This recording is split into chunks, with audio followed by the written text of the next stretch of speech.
as they shoot it well at every position. I made the team aware this morning that, every player on their roster is a capable 3-point shooter, some more likely to shoot than others. But they do a great job of spreading you out. Their guards set tremendously fast pace for the game. And they share the ball well. They read the defense, they find the open player. Out of their 74 points against France, I think 50 of them were from either the 3-point line or the free throw line. So we got to do a great job of defending, forcing them into contested 2-point shots. Thanks, Jen. Next, we'll go to Michelle Vopel.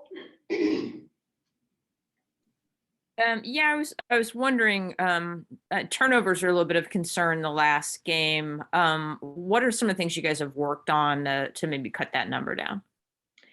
It's hard sometimes to work on turnovers when some of them are just careless mistakes, and the team knows that these are pros, and some of the turnovers were forced by Nigeria's physicalness and their ability to pick up in the full court and get us out of a rhythm.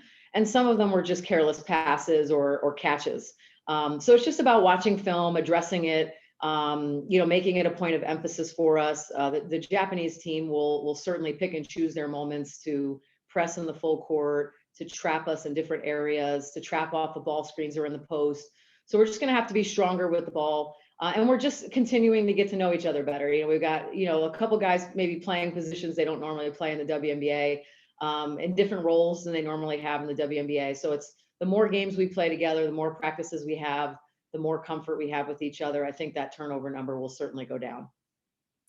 Jen, I know you've talked a lot about Sue in the past, but I'm just wondering if, as somebody who was a point guard at UConn and played for Gino, and can you just talk about her leadership and the way that that's evolved? Because it always seemed like she was so good even when she was a teenager. Now she's at 40 and she's sort of, all along continued to get better at something that you wouldn't think she could get better at, but she has. Well, I think it's, the biggest, the reason for that is because she's a student of the game. She's watching as much film as the coaching staff is. And so, part of my relationship with her is, hey, what are you comfortable, running? How are you comfortable breaking the press? And I know I can ask her those questions because she's watched the film. So she's continued to be a student of the game. She's continued to learn.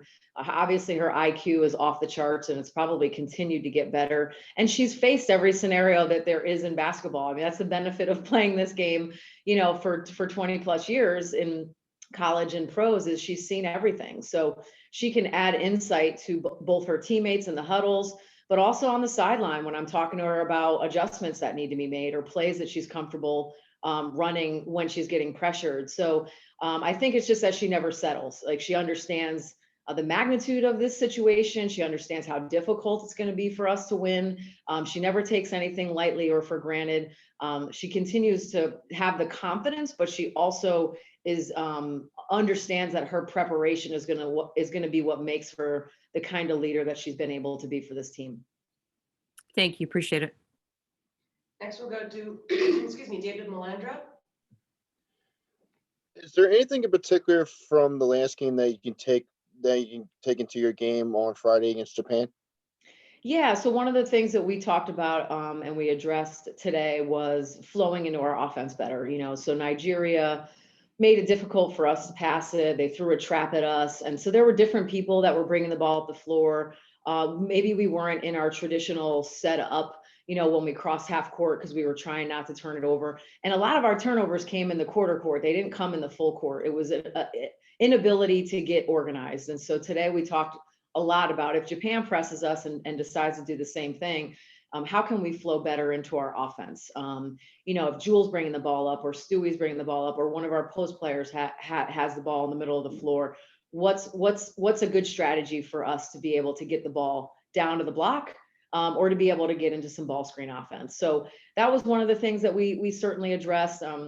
We talked also about our fouling. We want to be better about being disciplined defensively and not putting people on the free throw line.